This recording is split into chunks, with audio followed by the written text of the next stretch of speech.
Capítulo 1. Bases de la ontología del lenguaje. Estamos participando en una transformación histórica fundamental. Se está gestando una nueva y radicalmente diferente comprensión de los seres humanos. Esto es uno de aquellos acontecimientos especiales de la historia que tienen el poder de reconfigurar lo posible y de modificar el futuro. Estamos en el umbral de una nueva era histórica. Y los primeros en comprender la naturaleza de este importante cambio podrán ser capaces de emprender caminos que otros encontrarán más difíciles y de obtener ventajas que eventualmente les permitirán convertirse en pioneros y líderes en sus respectivos campos. El nacimiento de la deriva metafísica. La historia suele concebirse como la secuencia de las huellas dejadas por los acontecimientos ocurridos en el pasado. Sin embargo, sabemos que no todos los acontecimientos tienen el mismo impacto sobre el futuro, ni todos los momentos de la historia han sido igualmente fecundos en la producción de nuevas posibilidades. Algunos han sido más importantes que otros, y muy pocos han sido capaces de abrir largos periodos históricos para la humanidad. Hace mucho tiempo, uno de esos grandes transformaciones históricas tuvo lugar en la antigua Grecia. Alrededor del año 700 a.C. fue inventada una nueva forma de comunicación, el alfabeto. Este hecho tuvo consecuencias históricas trascendentales al crear las condiciones a partir de las cuales se generó un tipo de ser humano particular, el hombre y la mujer occidentales. La invención del alfabeto dio origen a cambios fundamentales en la sociedad. Nuestras nociones de educación, de sabiduría y de convivencia social fueron todas profundamente transformadas. Surgieron nuevas prácticas sociales. Los poetas se vieron pronto obligados a ceder a los filósofos la educación de la juventud. Se inventó la democracia. No obstante, los cambios quizás más importantes tuvieron lugar en un área menos visible, en la transformación de nuestras categorías mentales, en la manera en que los seres humanos piensan sobre ellos mismos y sobre el mundo. Antes de la invención del alfabeto, los seres humanos vivían en lo que llamamos un lenguaje del devenir. Lenguaje y acción estaban entonces estrechamente unidos. Se reconocía de manera natural que el hablar tenía el poder de hacer que ciertas cosas sucedieran, cosas que posiblemente no habrían acontecido de no haber dicho a alguien lo que dijo. Los poetas, los responsables entonces de la educación, cumplían con su función de enseñar, relatando historias épicas o fábulas, narraciones sobre acciones realizadas por humanos, héroes y dioses. De esta forma se sabía lo que era la piedad, el amor o la perfidia, a través de las acciones realizadas por los personajes de esas historias. Por ejemplo, se accedía a la sabiduría obrando a la manera de aquellos a quienes la comunidad, a través de estos relatos, como en el caso de Ulises, consideraba sabios. Se aprendía la valentía obrando según aquellos que la comunidad en sus historias consideraban valientes, como Aquiles. Los poetas, los responsables entonces de la educación, cumplían con su función de enseñar relatando historias épicas o fábulas, narraciones sobre acciones realizadas por humanos, héroes y dioses. De esta forma, se sabía lo que era la piedad, el amor o la perfidia, a través de las acciones realizadas por los personajes de esas historias. Por ejemplo, se accedía a la sabiduría obrando a la manera de aquellos a quienes la comunidad, a través de estos relatos, como en el caso de Ulises, consideraba sabios.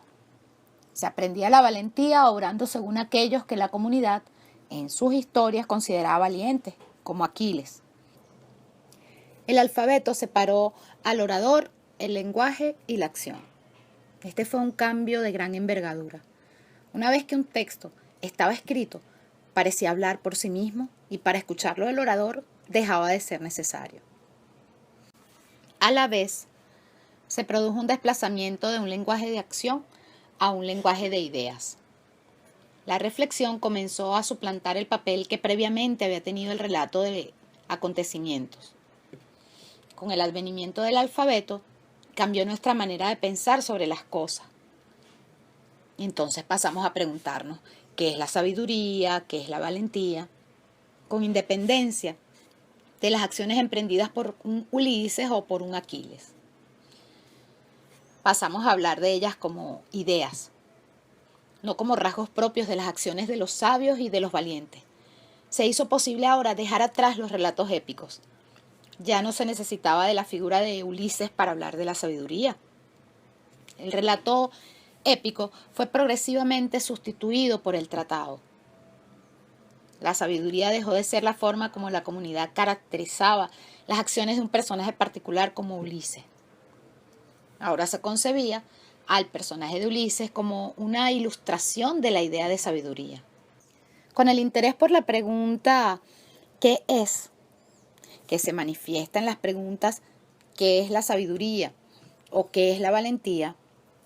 El énfasis se pone no en las acciones, sino en el ser de las cosas. Con ello se abandona el lenguaje del devenir, del pasado, y se transita hacia una nueva forma de lenguaje, el lenguaje del ser. Esta fue una transformación fundamental y un gran logro histórico. Sobre la base de este nuevo lenguaje del ser, se desataron las fuerzas de la reflexión, las fuerzas del pensamiento racional. Se inventó la filosofía y más adelante el pensamiento científico. El interés por el arte del pensamiento certero desarrolló la lógica. Los principios lógicos nos mostraron la senda del pensamiento válido, la forma de trasladarnos de una idea a otra para alcanzar lo verdadero y esquivar lo falso. Nació así la racionalidad, marca de fábrica del pensamiento occidental. Muy pronto, el poder del pensamiento se hizo evidente. Nos permitió transformar el mundo y destruir a nuestros enemigos. Nos dio la ilusión de que estábamos dominando la naturaleza.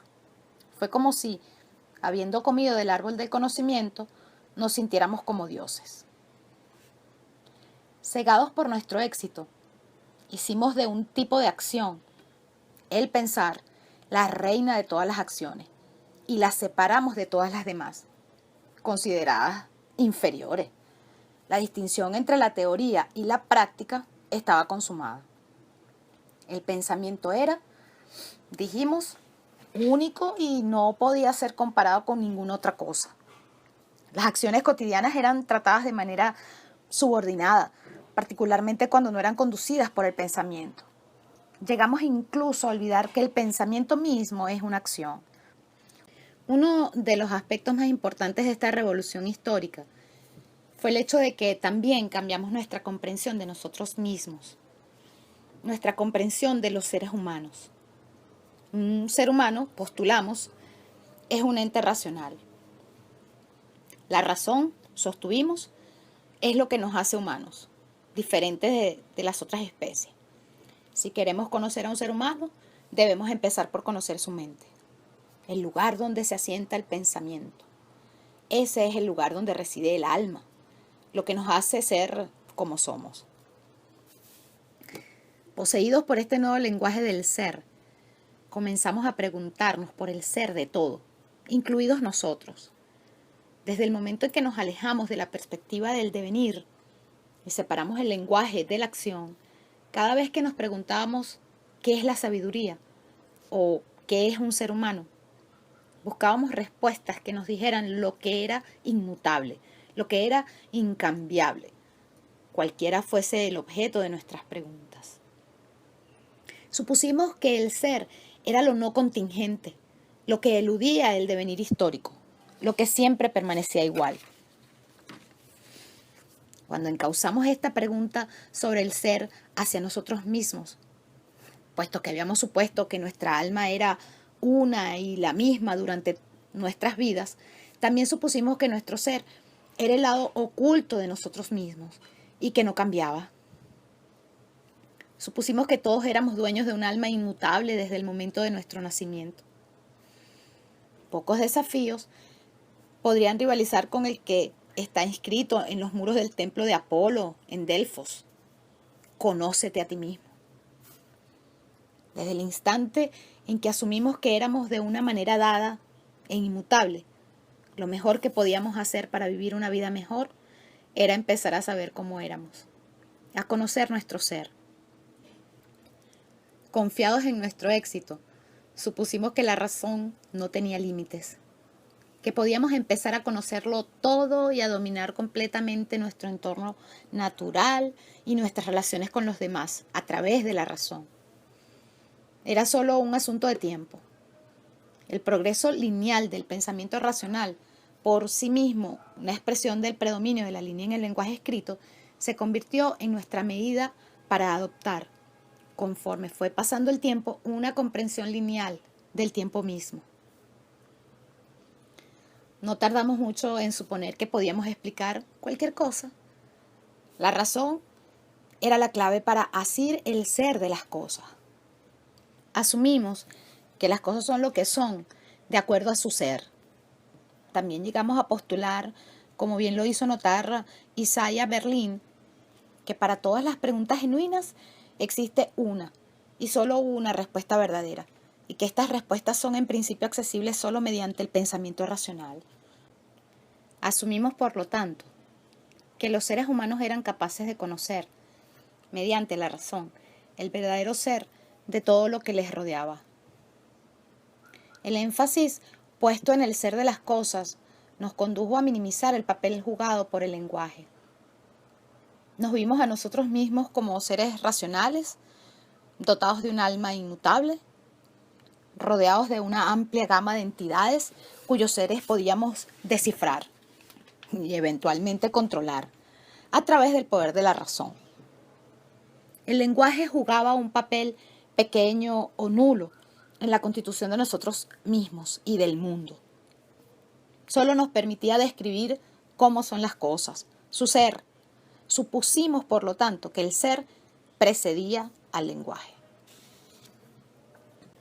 Durante un tiempo, después de la invención del alfabeto, esta nueva comprensión de nosotros y del mundo evolucionó lentamente. Durante un cierto periodo de tiempo, hubo una fase de transición en la que cohabitaron concepciones muy diferentes. Fue solo después del surgimiento de un grupo de filósofos que llamamos los metafísicos, conducidos por Platón, discípulo de Sócrates, y por Aristóteles, discípulo de Platón, que se cristalizó una síntesis coherente basada en estos nuevos supuestos. Esta se convirtió pronto en la visión social predominante. De algún modo con Sócrates, pero ciertamente con Platón y Aristóteles, se había iniciado todo un periodo histórico, un periodo que llamamos la deriva metafísica. El sentido común actual se basa en gran medida en los supuestos metafísicos, generados originalmente por estos metafísicos de la Grecia antigua. Hemos cambiado nuestra comprensión de muchas cosas desde los primeros griegos. No podemos decir que pensamos de la misma forma que ellos. Sin embargo, postulamos que a pesar de todos esos cambios hemos mantenido en conjunto los supuestos metafísicos básicos desarrollados en la Grecia temprana. Nuestro desarrollo histórico ha tenido lugar sin romper con estos supuestos principales. Con esta idea básica, comprensión común de lo que significa ser humano. Hemos evolucionado dentro de esta deriva metafísica inaugurada en la Grecia antigua. Somos, en este sentido, fieles herederos de estos primeros metafísicos griegos. Descartes y el mundo moderno. La filosofía de Descartes, conocida como el cartesianismo, ha sido la más influyente de los tiempos modernos. A pesar de algunas visiones opuestas, la modernidad se desarrolló dentro de una armazón cartesiana, aceptando los principales supuestos formulados por Descartes. No obstante, al examinar esos supuestos, nos damos cuenta de que son fieles a la antigua tradición griega de comprender a los seres humanos como seres racionales. La filosofía de Descartes es una expresión histórica del impulso dado al alfabetismo, desarrollado originalmente con el advenimiento del alfabeto, por medio de la invención de otro cambio de suma importancia en el modo de comunicarnos: la prensa escrita o imprenta. Con la prensa escrita, la separación inicial entre el orador El lenguaje y la acción que había producido la invención del alfabeto se profundiza y extiende a todos los niveles de la sociedad. Con la imprenta, los libros se convirtieron en artículos fácilmente adquiribles, lo que generó profundas consecuencias sociales, permitiendo la emergencia del sistema escolar, la expansión social del alfabetismo, las competencias de leer y escribir, y la democratización y extensión de la racionalidad a todos los rincones de la vida social. En un plano diferente, la invención de la imprenta permite el desarrollo de la esfera de privacidad e intimidad individual y la expansión del amor romántico. En la filosofía de Descartes, el pensamiento es nuevamente la base para entender a los seres humanos. El pensamiento siempre adquiere precedencia. El pensamiento, postula Descartes, nos convierte en el tipo de ser que somos. Es porque pensamos, dice Descartes, que podemos concluir que existimos. Yo pienso, nos dice, luego existo. El pensamiento es la base del ser. La razón es lo que nos hace humanos. Postulamos que desarrollos importantes, muchos de los cuales han tenido lugar en las últimas décadas, están llevando la deriva metafísica a su término.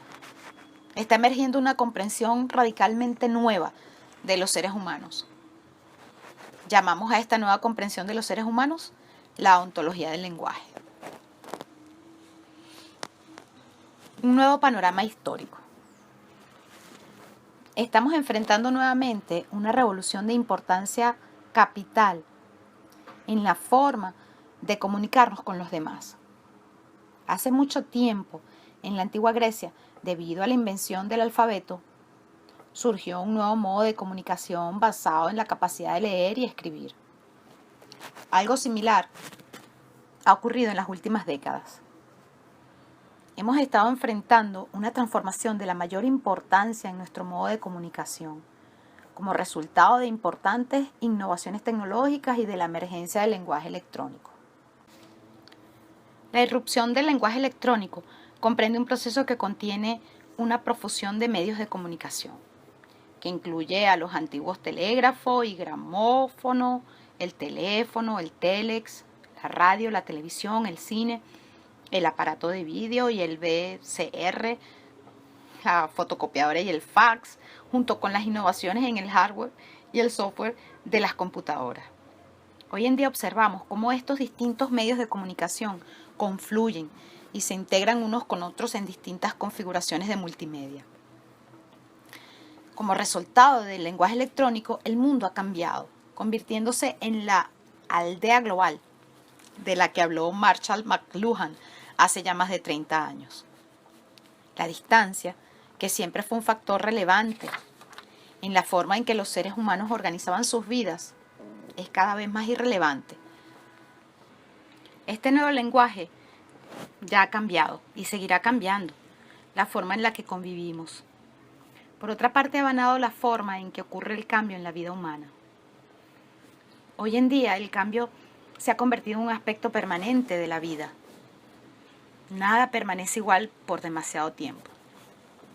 De hecho, la predominancia del ser está siendo nuevamente, y bajo circunstancias muy diferentes, sustituida por la del devenir. Estas nuevas condiciones históricas están llevando al observador metafísico, que hemos ido por tanto tiempo hasta sus mismos límites. La metafísica se aproxima a su agotamiento histórico. Como ocurrió en la antigua Grecia, este cambio en la forma de comunicarnos con el demás, basado esta vez en la emergencia del lenguaje electrónico, está también afectando profundamente nuestra forma de pensar sobre nosotros y sobre el mundo.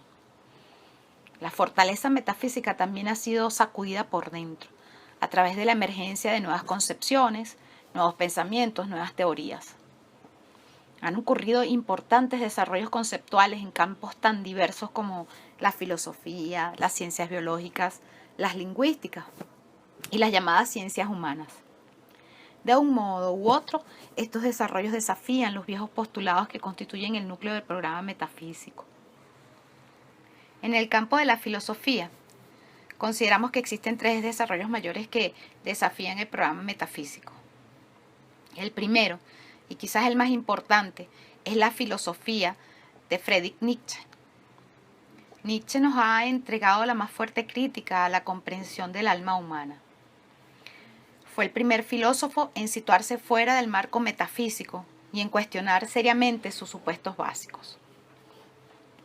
El segundo es la fenomenología existencial de Martin Heidegger y su crítica a los supuestos del cartesianismo, según los cuales los seres humanos son primariamente seres racionales. El tercero corresponde al segundo periodo de la filosofía de Ludwig Wittgenstein, que nos ha ofrecido una comprensión del lenguaje radicalmente nueva. Cada uno de estos filósofos han sido seguidos por otros, cuyas contribuciones no podemos desconocer.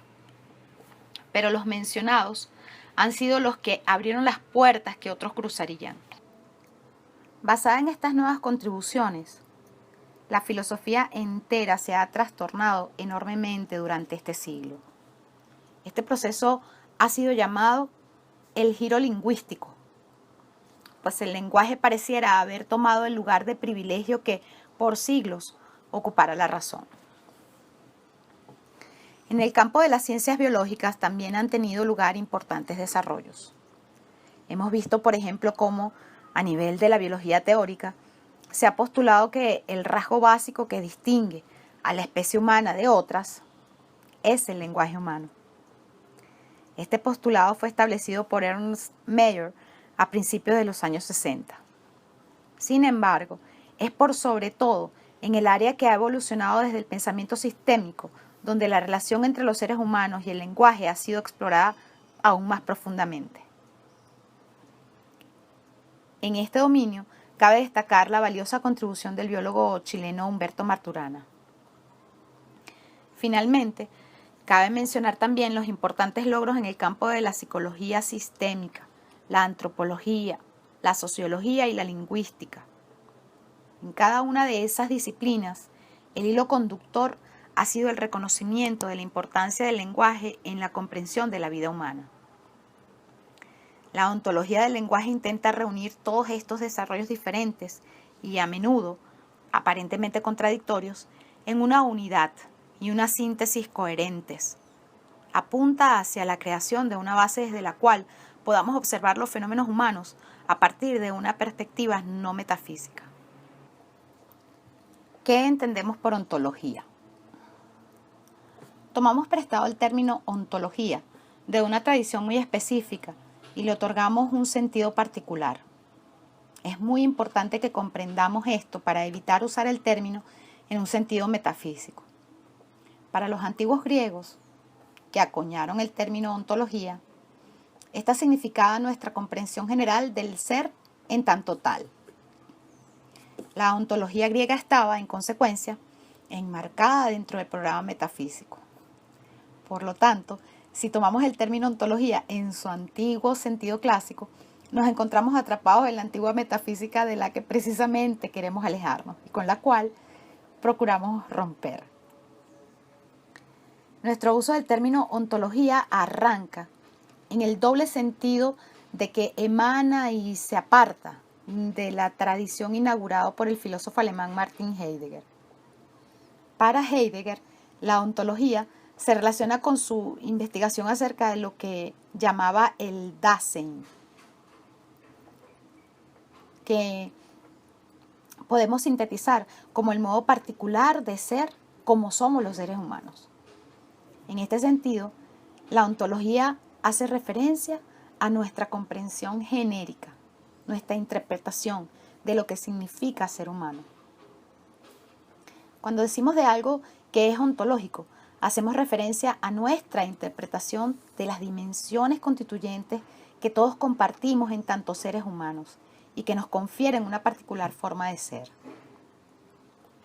En este sentido, la ontología, nuestra comprensión de lo que significa ser humano, no implica necesariamente la adopción de una perspectiva metafísica. Podemos tener una ontología metafísica, como la tuvieron los metafísicos griegos, Pero podemos también generar ontologías no metafísicas, como lo reivindica la ontología del lenguaje. Permítasenos establecer un postulado inicial en relación con lo que llamamos ontología. Sostenemos que hagamos lo que hagamos, digamos lo que digamos, siempre se revela en ello una cierta comprensión de lo que es posible para los seres humanos y por lo tanto una ontología subyacente. Cada vez que sostenemos algo, sea esto lo que sea, lo dicho descansa en supuestos sobre lo que es posible para los seres humanos, aunque se trate meramente del supuesto de que como seres humanos que somos, nos es posible sostener aquello que estamos diciendo. Tómenlos un ejemplo. Cuando decimos la manzana es roja, estamos suponiendo que como el ser humano que somos, podemos determinar de qué color es la manzana. Toda acción, todo decir, presupone un juicio sobre lo que, como seres humanos, nos es posible. Por lo tanto, cada vez que actuamos, cada vez que decimos algo, no solo se manifiesta el objeto sobre el cual actuamos, o aquello a lo que nos referimos al hablar, se manifiesta también una determinada interpretación de lo que significa ser humano, y por lo tanto una ontología, en el sentido que le conferimos al término. Si se acepta lo anterior, se deduce que cualquier postulado que hagamos sobre el ser en general o sobre otros seres distintos de los seres humanos, como está involucrado en el sentido clásico del término ontología, está basado a fin de cuentas en una comprensión subyacente del ser que formula este postulado.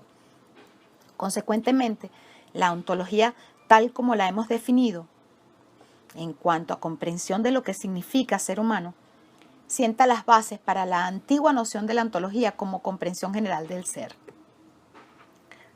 Lo dicho puede ser resumido en los siguientes términos. Cada planteamiento hecho por un observador nos habla del tipo de observador que ese observador considera que es.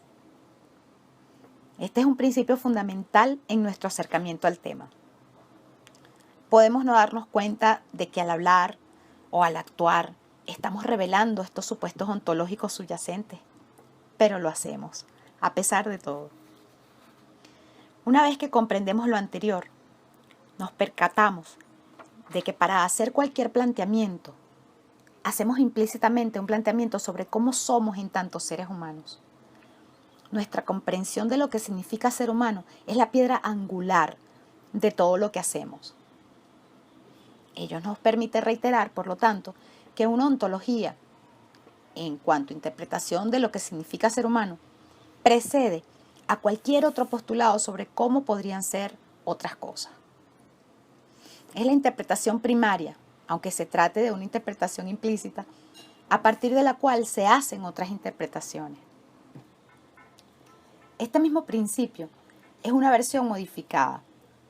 El postulado de que todo lo que hacemos, sea lo que sea, revela nuestro juicio sobre nosotros mismos, es la base de uno de los usos quizás más poderosos de la ontología del lenguaje, la práctica del coaching ontológico, tema sobre el que no allegaremos mayores detalles, porque ello nos apartaría del tema que estamos tratando. La ontología del lenguaje. Postulados básicos. Nos situamos en esta profunda transformación mediante el desarrollo de una nueva comprensión de los seres humanos que llamamos la ontología del lenguaje. Sabemos, sin embargo, que formamos parte de un movimiento mucho más amplio, un movimiento que incorpora diferentes aproximaciones y que se asigna diferentes nombres. Como ya lo mencionamos, están ocurriendo cambios muy importantes en casi todos los campos de la vida humana, en la filosofía, las ciencias naturales, las ciencias humanas, la política, la espiritualidad, las artes, las nuevas inquietudes ecológicas, etc. Desarrollos que tienen grandes afinidades y lazos entre sí. Con respecto a esto, vemos la ontología del lenguaje como uno entre muchos desarrollos que se mueven en una dirección similar y que comparten muy frecuentemente supuestos y sensibilidades similares. Si tuviésemos que condensar el núcleo central de la ontología del lenguaje en un conjunto reducido de premisas, nos inclinaríamos por rescatar 3 postulados básicos y 3 tesis o principios generales. Ellos contienen, pensamos, lo que es fundamental en esta particular forma de interpretar los seres humanos. Ellos representan lo que llamaríamos la armazón básica del claro, en el cual se constituye un nuevo observador de los fenómenos humanos. A esta noción de claro nos referiremos en alguna otra oportunidad. Baste decir ahora que se trata de un término tomado prestado de Heidegger, die Elitum, al que conferimos un fuerte sentido heraclitáneo. Con él simplemente aludimos a las condiciones básicas a través de las cuales el lenguaje constituye un particular observador del mundo y del fenómeno humano. Los 3 postulados básicos de la ontología del lenguaje serán tratados en esta sección. Ellos son los siguientes. Número 1. Interpretamos a los seres humanos como seres lingüísticos. Número 2. Interpretamos al lenguaje como generativo. Y número 3. Interpretamos que los seres humanos se crean a sí mismos en el lenguaje y a través de él. Examinemos a continuación cada uno de estos postulados con mayor detalle. Primer postulado. Interpretamos a los seres humanos como seres lingüísticos. El primero y más importante de estos postulados hace referencia a los seres humanos. Postula que el lenguaje es, por sobre todo, lo que hace de los seres humanos el tipo particular de seres que son. Los seres humanos, planteamos, son seres lingüísticos, seres que viven en el lenguaje. El lenguaje, postulamos, es la clave para comprender los fenómenos humanos. Es importante evitar una interpretación reduccionista de este postulado, que restrinja la complejidad de los fenómenos humanos al lenguaje y que, por lo tanto, prescinda de otras dimensiones no lingüísticas de la existencia humana. Tenemos claro que los seres humanos no solo son seres lingüísticos y que, por lo tanto, el lenguaje no agota la multidimensionalidad del fenómeno humano. Es más, sostenemos que la existencia humana reconoce 3 dominios primarios, pudiéndose derivar cualquier otro dominio de fenómenos humanos de estos 3.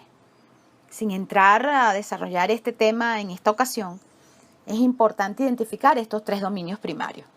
Ellos son el dominio del cuerpo, el dominio de la emocionalidad y el dominio del lenguaje.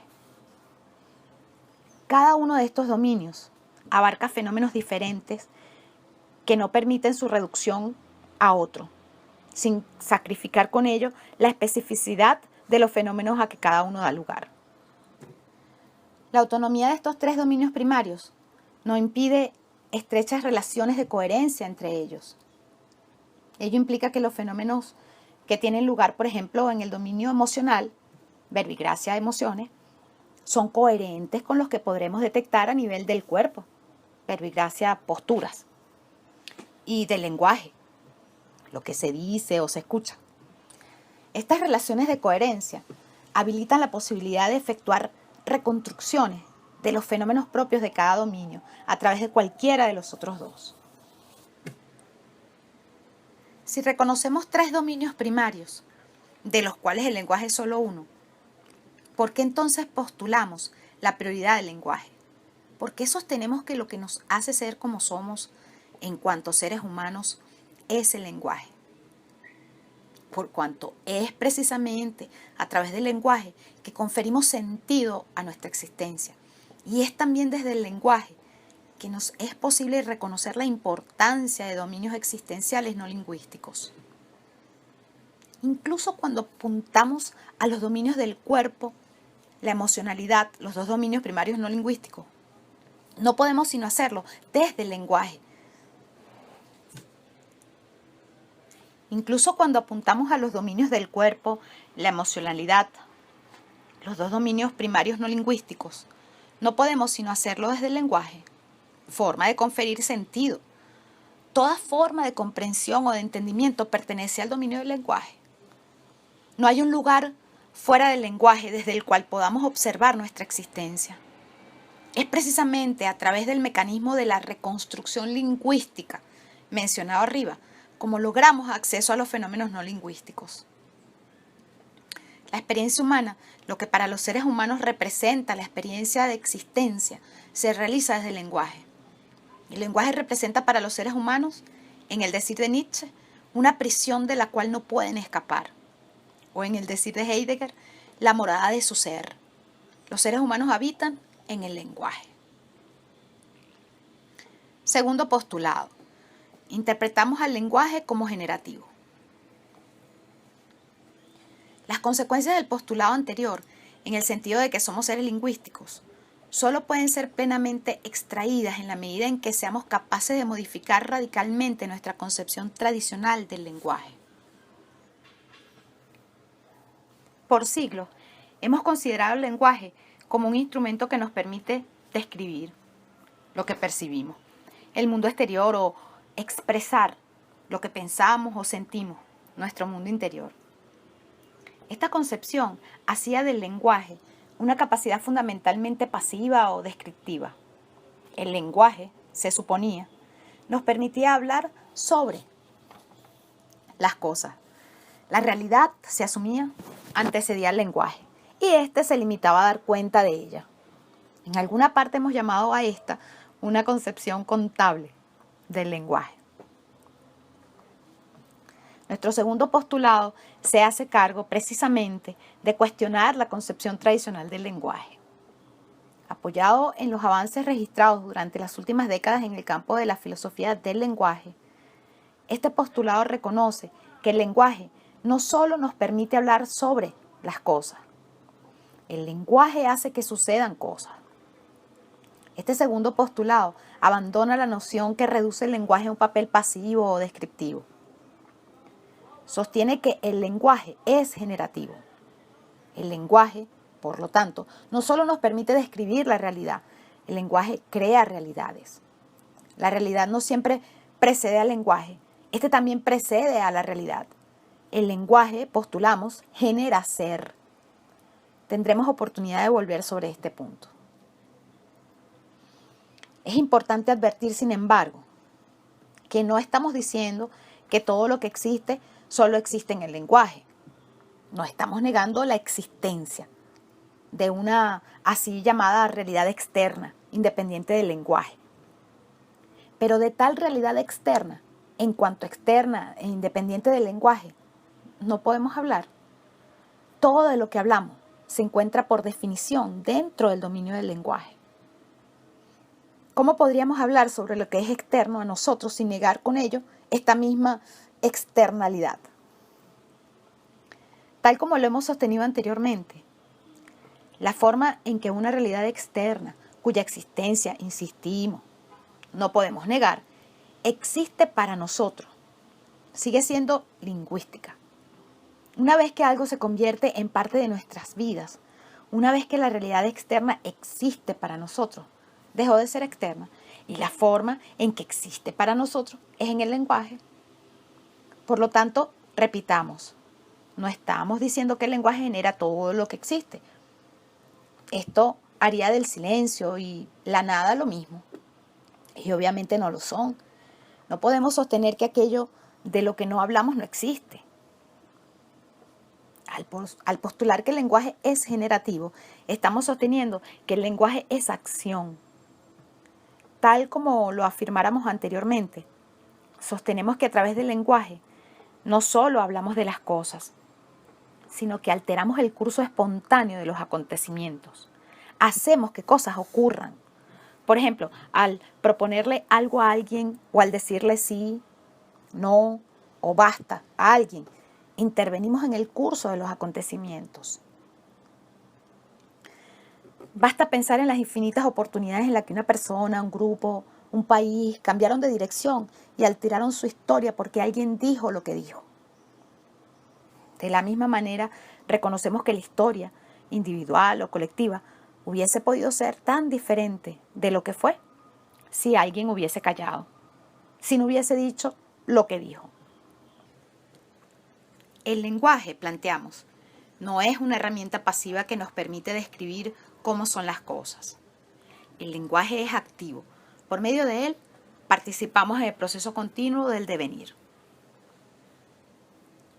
Así como sostuvimos que para comprender cabalmente lo que estaba involucrado en nuestro postulado de que los seres humanos son seres lingüísticos, era necesario modificar nuestra comprensión del lenguaje, de la misma forma sostenemos ahora que para comprender lo que está involucrado en la premisa de que el lenguaje es acción, deberemos también modificar nuestra concepción tradicional sobre la acción.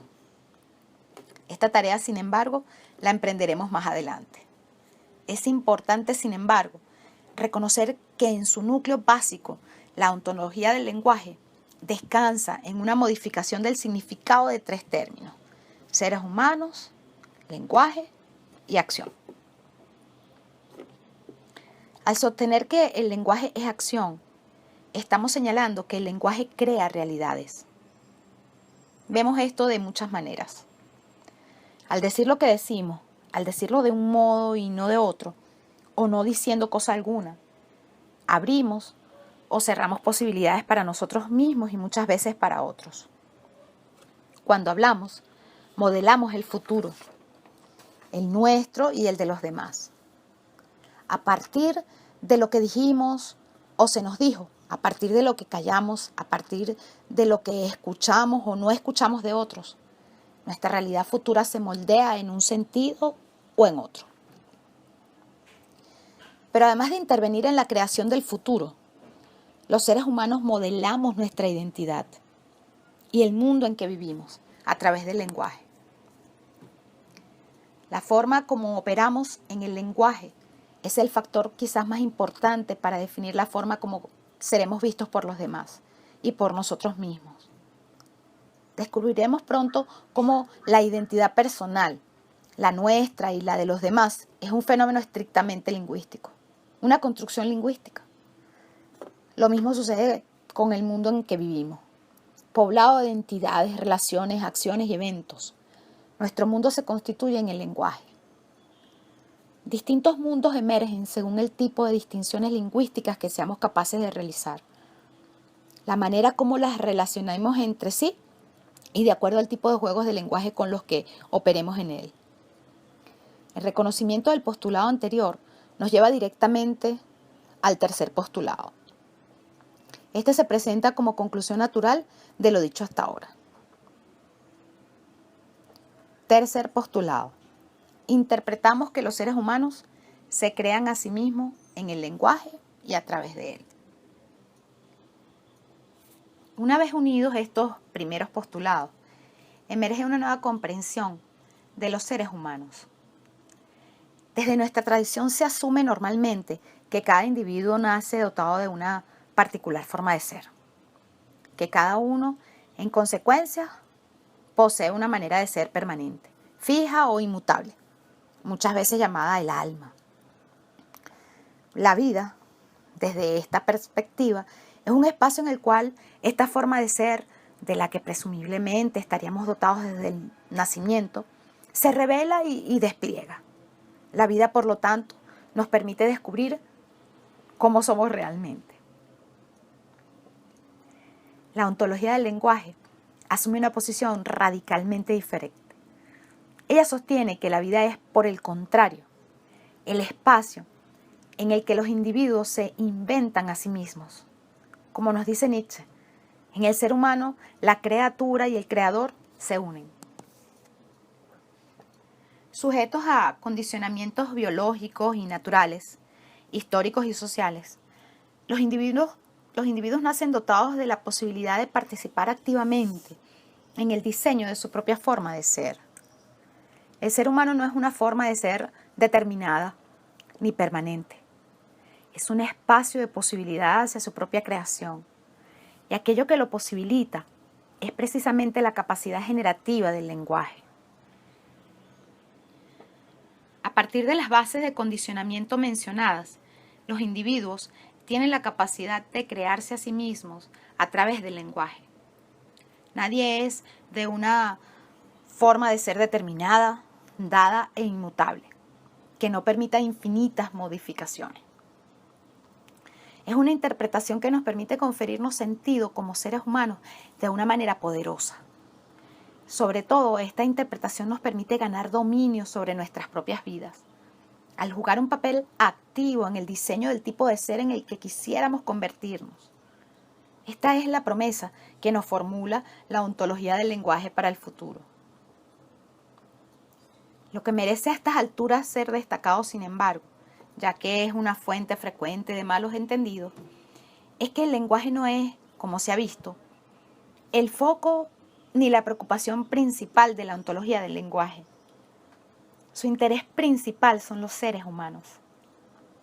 Esto distingue a la ontología del lenguaje de disciplinas como la lingüística y la filosofía del lenguaje.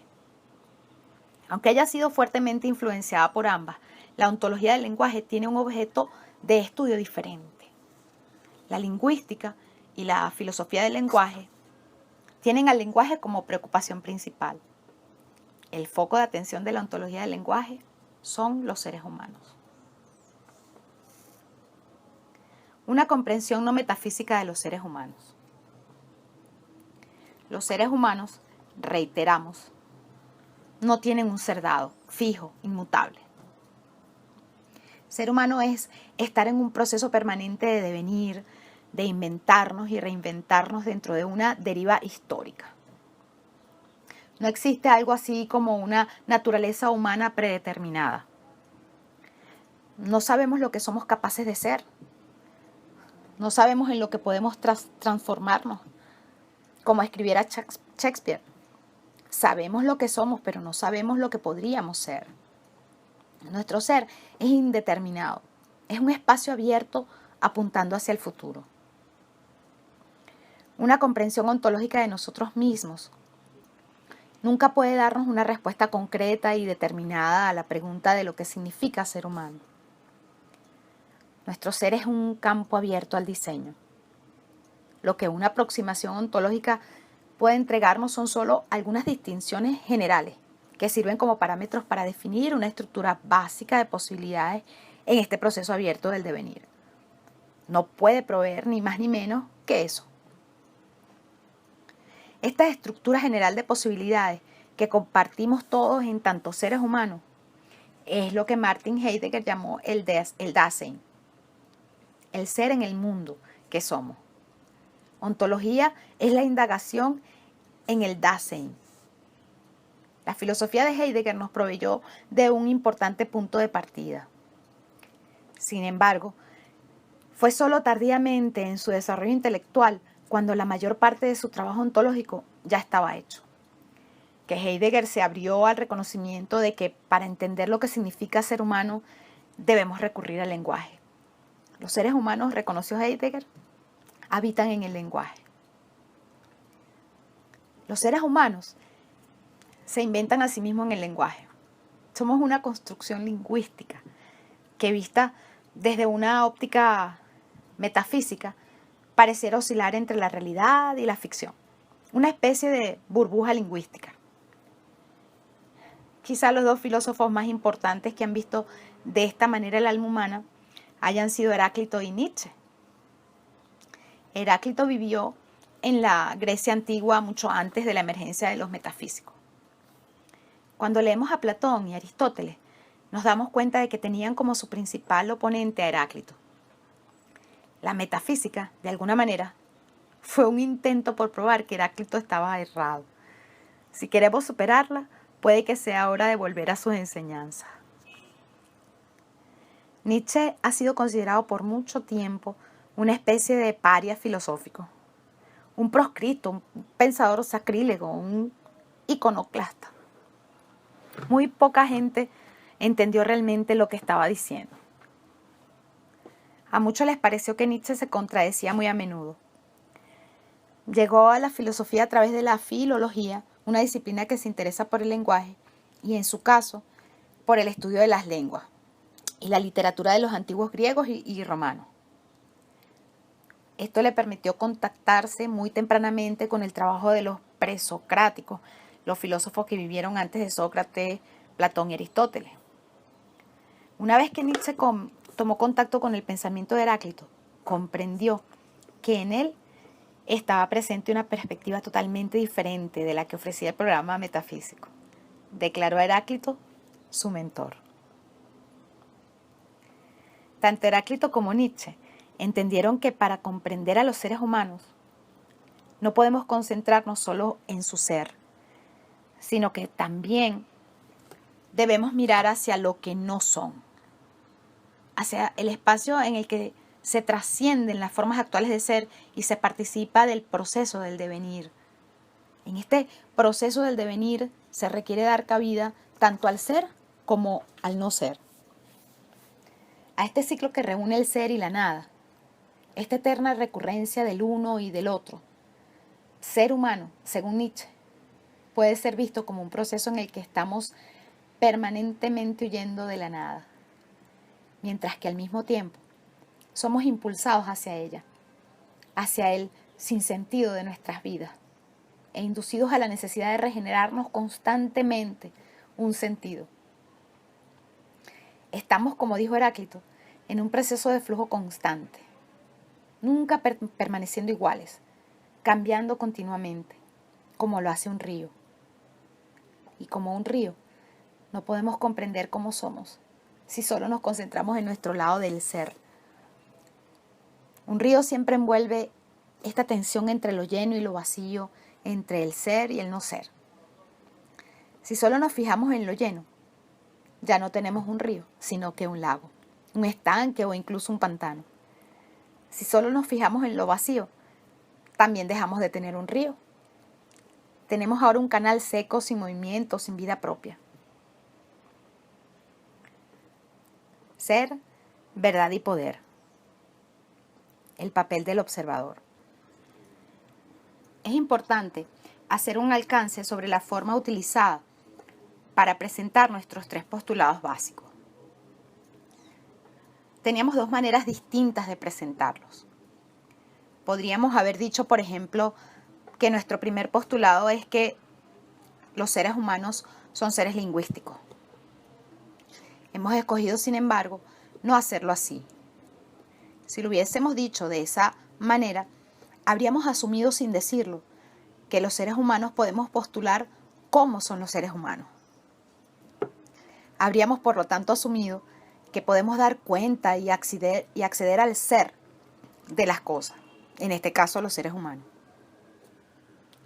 De hecho, sostenemos lo contrario. Pensamos que nunca podemos decir cómo las cosas realmente son. Solo podemos decir cómo nosotros las interpretamos o consideramos. Por lo tanto, en vez de plantear cómo son las cosas, escogimos hablar de cómo interpretamos que son. Es importante no olvidar, como siempre nos lo recuerda Marturana, que todo lo dicho siempre es dicho por alguien. Y en lo posible, no esconder al orador tras la forma en que son dichas las cosas. Esta es una trampa que permanentemente nos tiende el lenguaje, permitiéndole a la persona que habla esconderse detrás de lo que está diciendo. Advertimos también al lector que el cuidado que hemos tenido en esta oportunidad para reconocer el carácter interpretativo de lo que sostenemos será muchas veces sacrificado en el texto, en beneficio de facilitar la lectura. Nuestro lenguaje lleva la impronta de raíces metafísicas y usarlo en contra de ella muchas veces compromete una fácil comunicación. El reconocimiento de lo dicho nos conduce a la primera tesis o principio general de la ontología del lenguaje. Podemos formularlo como sigue. Primer principio. No sabemos cómo las cosas son. Solo sabemos cómo las observamos o cómo las interpretamos. Vivimos en mundos interpretativos. A primera vista, este pudiera parecer un principio inocente, sin mayores consecuencias. Sin embargo, basta mirarlo con algún detenimiento para comprobar que está cargado de dinamita. En efecto, si sostenemos que no podemos saber cómo las cosas son, ello implica que debemos abandonar toda pretensión de acceso a la verdad. Pues, ¿qué otra cosa es la verdad sino precisamente la pretensión de que las cosas son como decimos? Sostenemos que la verdad en nuestro lenguaje ordinario, alude a un juicio que realizamos sobre una determinada proposición lingüística que le atribuye a ésta la capacidad de dar cuenta de cómo las cosas son. Ser y verdad son dos pilares fundamentales y mutuamente dependientes de la armazón metafísica. Verdad y acceder al ser son dos formas de referirse a lo mismo. Si por lo tanto se bloquea el acceso al ser, al cómo las cosas son, se bloquea simultáneamente cualquier pretensión de acceso a la verdad. Nietzsche, hablando sobre la relación entre pensamiento y ser, sostiene: Parménides dijo, no se puede pensar el no ser. Colocándonos en el extremo opuesto, decimos, todo aquello que puede ser pensado es, con seguridad, ficticio. Si examinamos el postulado que afirma nuestra capacidad de acceder al ser de las cosas y por lo tanto a la verdad, nos encontramos de inmediato con múltiples dificultades. Tomemos a modo de ejemplo algunas situaciones. Maturana ha argumentado convincentemente sobre las dificultades que encontramos al suponer que nuestras percepciones corresponden a las entidades que pueblan nuestro mundo exterior. Nuestras percepciones, nos señala, resultan, y no pueden sino resultar, de las condiciones propias de nuestra estructura biológica y no de los rasgos de los agentes perturbadores de nuestro medio. En otras palabras, los seres humanos no disponemos de mecanismos biológicos que nos permitan tener percepciones que correspondan a cómo las cosas son, independientemente del observador que las percibe. ¿Implica lo anterior negar lo que la filosofía ha llamado el mundo exterior? ¿Significa esto que debemos negar la existencia de un medio y de aquello que lo puebla? Obviamente no. Negar que podamos conocer cómo las cosas son no implica negar su existencia, sean ellas los que sean. Se trata solo de negar el que podamos conocerlas en lo que realmente son, independientemente de quién las observa. Es importante reconocer que desde hace ya mucho tiempo la lógica moderna se ha distanciado de la noción de verdad relacionada con nuestra capacidad de aprehensión del ser de las cosas. Para la lógica moderna, las cuestiones de verdad se limitan a asegurar la coherencia interna entre distintas proposiciones. Ello implica que solo podemos hablar de verdad al interior de determinados sistemas de proposiciones. Lo que no podemos hacer es asegurar la verdad del sistema en cuanto tal, por cuanto todo sistema de conocimiento descansa en supuestos que no son parte del sistema en cuestión. Y el sistema del cual tales supuestos forman parte descansa a su vez en supuestos que nuevamente tampoco pertenecen a dicho sistema, y así sucesivamente. La verdad, por lo tanto, es simplemente un juego lógico de coherencias internas dentro de un sistema dado. En este contexto, decir que algo es verdadero solo equivale a sostener que es coherente con otras proposiciones que aceptamos como válidas. Esto muestra la circularidad del conocimiento, como lo reconociera la hermenéutica. El cuestionamiento de la capacidad de los seres humanos de acceder a la verdad plantea, de inmediato, dos desplazamientos significativos. El primero de ellos implica que el centro de gravedad en materia de conocimiento se desplaza desde lo observado, el ser de las cosas, hacia el observador. El conocimiento revela tanto sobre lo observado como sobre quien lo observa. Perfectamente podríamos decir, dime lo que observas y te diré quién eres. Esta es precisamente una de las premisas centrales de la disciplina que hemos bautizado con el nombre de coaching ontológico. Ella descansa en la capacidad de observar lo que alguien dice, con el propósito no solo de conocer aquello de lo cual se habla, sino de conocer, interpretar el alma, entendida como la forma particular de ser, de quien habla. Sostenemos que lo que acabamos de señalar representa una de las intuiciones más geniales de la filosofía de Nietzsche. Este siempre procura establecer la conexión entre las interpretaciones y el intérprete, entre lo dicho y quién lo dice, el orador. Nietzsche siempre busca el hilo de Ariadna que permite salir del laberinto del conocimiento, donde habita el minotauro de la verdad, hacia el espacio abierto de la vida. Y para comprender la vida, Nietzsche se ve obligado a reconocer el papel fundamental que en esta juegan las emociones. Nietzsche ha sido el gran filósofo de la vida y del mundo emocional.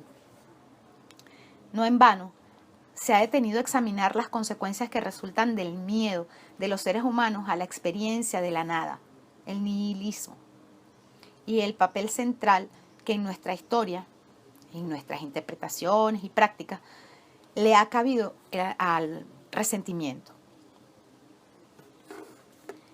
El segundo desplazamiento tiene que ver con los criterios de discernimiento entre interpretaciones contrapuestas, una vez que hemos cuestionado nuestra capacidad de acceder a la verdad.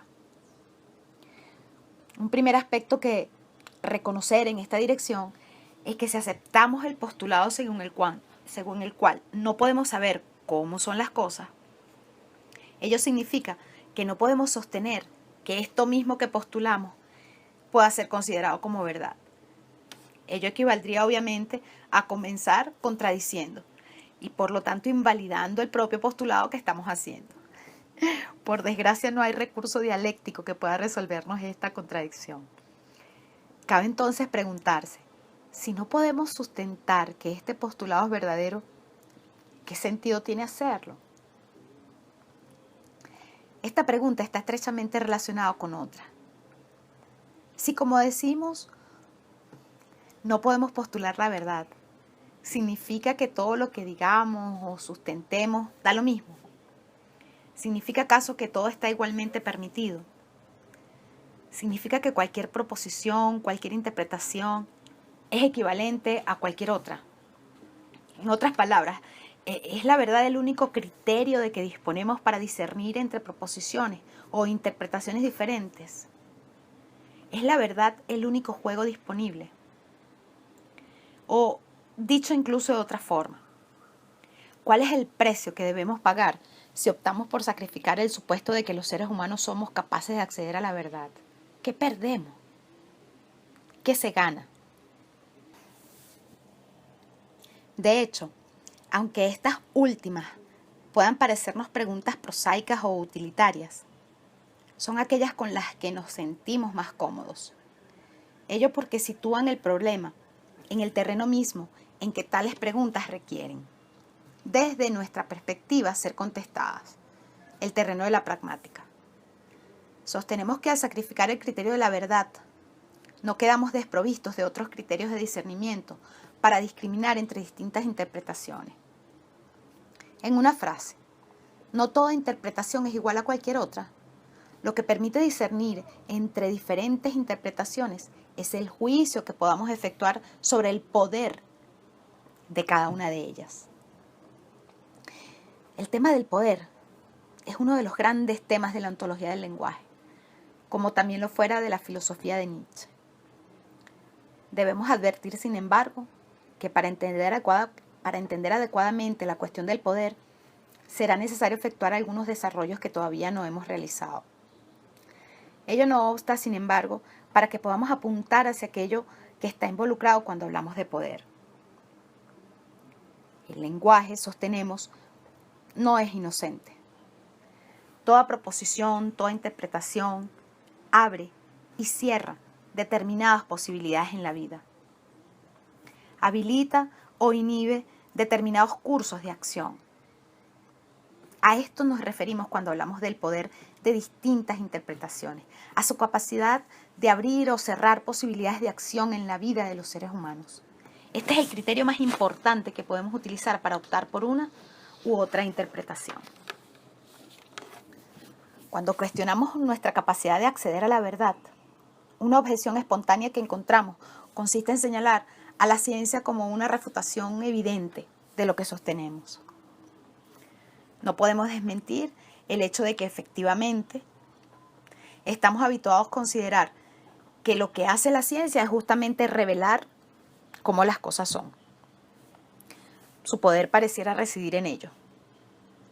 Pero ello no es sino una determinada interpretación de lo que la ciencia hace, por muy habituados que podamos estar a ella. Marturana y Varela nos sugieren otra interpretación muy diferente, que posee el gran mérito de que prescinde de la invocación a la verdad. Ellos sostienen que lo que caracteriza las explicaciones científicas de otro tipo de explicaciones es que las primeras son explicaciones que permiten regenerar los fenómenos que explican. Lo que diferencia, por lo tanto, a las explicaciones científicas es su poder generativo. Lo dicho en esta sección nos permite sostener que la interpretación que aquí llamamos la ontología del lenguaje puede abrir posibilidades de acción y de intervención que otras interpretaciones no pueden ofrecer.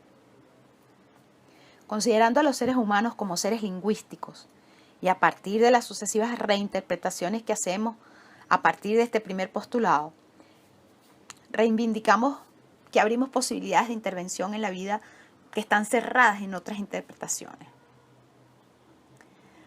Los seres humanos hemos estado demasiado tiempo en disputa sobre la verdad de nuestras interpretaciones. Lo único que está realmente en juego es el poder que resulta de estas interpretaciones. La capacidad de acción para transformarnos a nosotros mismos y al mundo en que vivimos. En su 11ª tesis sobre Feuerbach, Marx señalaba que los filósofos solo se habían dedicado hasta entonces a interpretar el mundo, cuando lo que importa es transformarlo. La capacidad de transformación del mundo, replicamos, está asociada al poder de nuestras interpretaciones. Relación entre acción y ser. La tendencia humana a la búsqueda de sentido, a la que hemos hecho referencia anteriormente, se manifiesta en el lenguaje a través de la invención y adopción de historias sobre nosotros y el mundo. Hemos planteado que lo que somos, nuestra identidad personal, es una construcción lingüística, una historia que fabricamos sobre nosotros mismos, sobre la dirección de nuestras vidas en el futuro y sobre nuestro lugar en una comunidad y en el mundo. Hemos dicho que tanto lo que postulamos ser como lo que postulamos que es el mundo en que vivimos son construcciones lingüísticas.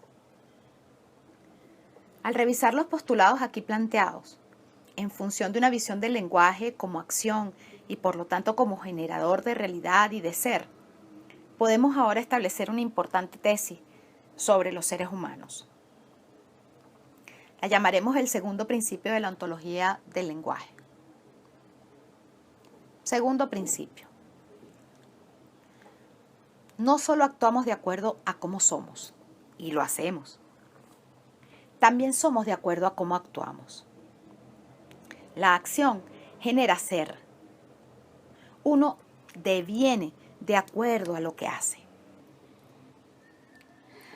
Al trasladarnos del ser a la acción, nos permitimos entrar en el proceso del devenir y evitamos quedar entrampados en el supuesto metafísico de que el ser es inmutable.